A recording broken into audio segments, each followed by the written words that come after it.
सलाम दोस्तों, voice of Urdu के इस खास इन्वेस्टिगेटिव प्रोग्राम में आपका खुशामदीद। आज हम बात कर रहे हैं ईरान इजराइल के बीच जो कशीदगी चल रही है, उसमें कुछ बहुत ही हैरान करने वाली नई खबरें आ रही हैं। सोर्सेज बता रहे हैं कि मतलब हालात काफ़ी संगीन हो गए हैं। जी बिल्कुल। हालात तो कह सकते हैं बहुत तेजी से बदल रहे हैं।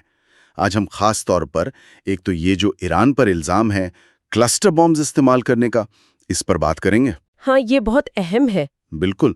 और साथ ही अमेरिकन प्रेसिडेंट ट्रंप के जो बयानात आए हैं और वो जो अमेरिका का डूम्सडे प्लेन है उसकी एक अजीब सी परवाज हुई है, उस पर भी नजर डालेंगे। तो शुरू करते हैं इस सबसे तशवीशनाक खबर से।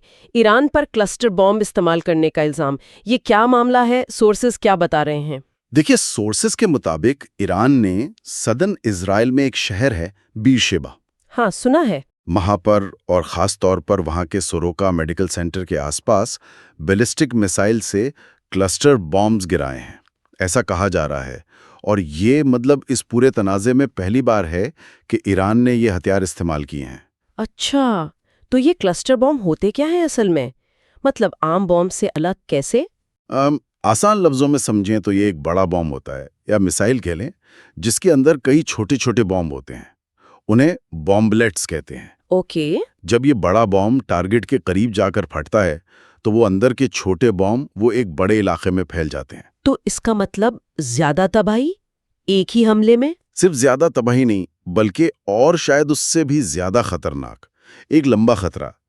असल मसला ये है कि इनमें से बहुत से छोटे बॉम्ब वो फौरन नहीं फटते। अच्छा। हाँ, वो जमीन पर पड़े रहते हैं, बिल्कुल लैंडमाइंस की तरह, और फिर सालों बाद भी फट सकते हैं।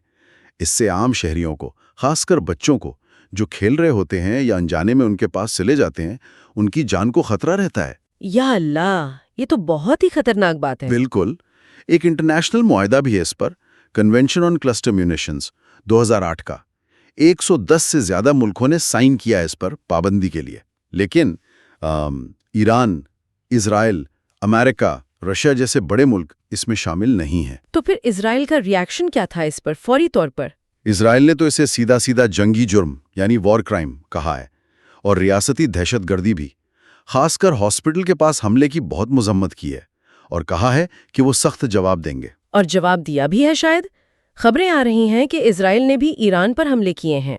जी, जवाब में इसराइल ने ईरान के कुछ मिलिट्री ठिकानों पर और जो उनके न्यूक्लियर प्रोग्राम से जुड़ी जगहें हैं, जैसे इस्फहान न्यूक्लियर रिसर्च हेडक्वार्टर्स, वहां पर काफी भारी हमले किए हैं। सूरत हाल बहुत खराब है। और इस बीच अमेरिका का क्या स्टैंड है? प्रेसिडेंट ट्रंप ने कहा कि वो 2 हफ्ते में फैसला करेंगे कि जंग में शामिल होना है या नहीं। इसका क्या मतलब निकाला जाए? इजराइल तो फौरी मदद चाह रहा होगा ना? बिल्कुल। ट्रंप के इस बयान से इसराइल में कह सकते हैं कि काफी मायूसी है। वो फौरी अमेरिकन सपोर्ट की तवक्को कर रहे थे। दूसरी तरफ ईरान इसे अपनी एक तरह से जीत समझ रहा है। लेकिन ये देरी क्यों? क्या वजह हो सकती है? देखिए, ये कहना मुश्किल है। हो सकता है ये ईरान को कोई स्ट्रैटेजिक मैसेज हो, या फिर अमेरिका की अपनी कोई डोमेस्टिक पॉलिटिक्स हो। अभी कुछ वाजे नहीं है, मगर इस दौरान कुछ और भी अहम चीजें हुई हैं। जैसे एक खबर यह है, हालांकि ईरान ने अभी तक कंफर्म नहीं किया, कि एक इजरायली हमले में ईरान की जो IRGC है यानी रेवोल्यूशनरी गार्ड्स, हाँ, पसदाराने इनकलाब, जी, उनके इंटेलिजेंस चीफ मारे गए हैं। और एक और बात, इजरायली डिफेंस मिनिस्टर ने तो अब सीधे ईरान के सुप्रीम लीडर आयतुल्लाह खामेनेई उनको निशाना बनाने की बात कर दी है। ओह, ये तो बहुत मतलब डायरेक्ट एस्केलेशन है। हाँ, हालांकि कहा जाता है कि इस तरह का कोई प्लान पहले भी था, जिसे शायद ट्रंप ने वीटो कर दिया था, लेकिन अब ये बातें खुलकर सामने आ रही हैं। एक और अजीब खबर, अमेरिका अपने कुछ जहाज कतर और बहरीन के बेसिस से हटा रहा है। सैटेलाइट तस्वीरें आई हैं अल उदैद एयरबेस की, जो काफी खाली लग रहा है। क्या अमेरिका पीछे हट रहा है? देखिए, इसे शायद पीछे हटना कहना सही ना हो। मिलिट्री स्ट्रैटेजी में कॉन्सेप्ट होता है डिस्पर्सल। डिस्पर्सल क्या मतलब? इसका मतलब है कि जब हमले का खतरा हो तो आप अपने कीमती एसेट्स जैसे लड़ाकू जहाज या बहरी जहाज, उन्हें एक जगह जमा रखने के बजाय फैला देते हैं या महफूज जगहों पर मुंतकिल कर देते हैं। ताकि एक ही हमले में सब तबाह ना हो। बिल्कुल। और ये जो अल उदैद एयरबेस कतर में है या बहरैन में जो अमेरिकन नेवल बेस है, ये ईरान के शॉर्ट रेंज मिसाइल्स की रेंज में आते हैं। तो ये एक हिफाजती तदबीर हो सकती है। तो ये जरूरी नहीं कि वो पीछे हट रहे हैं, हो सकता है ये किसी बड़ी तैयारी का हिस्सा हो। हाँ, ये भी मुमकिन है, खासकर जब हम ये देख रहे हैं कि अमेरिका इस इलाके में तीन बड़े एयरक्राफ्ट कैरियर स्ट्राइक ग्रुप्स भेज रहा है। USS Gerald R Ford, USS Carl Vinson और यूएसएस निमित्ज। ये बहुत बहुत बड़ी मिलिट्री ताकत की नुमाइश है। तो मतलब सिग्नल मिक्स्ड है, एक तरफ बेसिस से कुछ मूवमेंट, दूसरी तरफ कैरियर्स का आना। अजीब है। जी, सिचुएशन बहुत कॉम्प्लेक्स है। और आखिर में ये डूम्सडे प्लेन का क्या किस्सा है? ये नाम ही बड़ा ड्रामेटिक है। हाँ, नाम तो है। ये E-4B नाइट वॉच प्लेन है। असल में ये एक मॉडिफाई किया हुआ बोइंग 747 है और ये अमेरिका का आप कह लें हवाई कमांड सेंटर है, मोबाइल कमांड पोस्ट। हवाई कमांड सेंटर मतलब ये इस तरह से डिज़ाइन किया गया है कि ये एक न्यूक्लियर हमले के असरात को भी बर्दाश्त कर सकता है।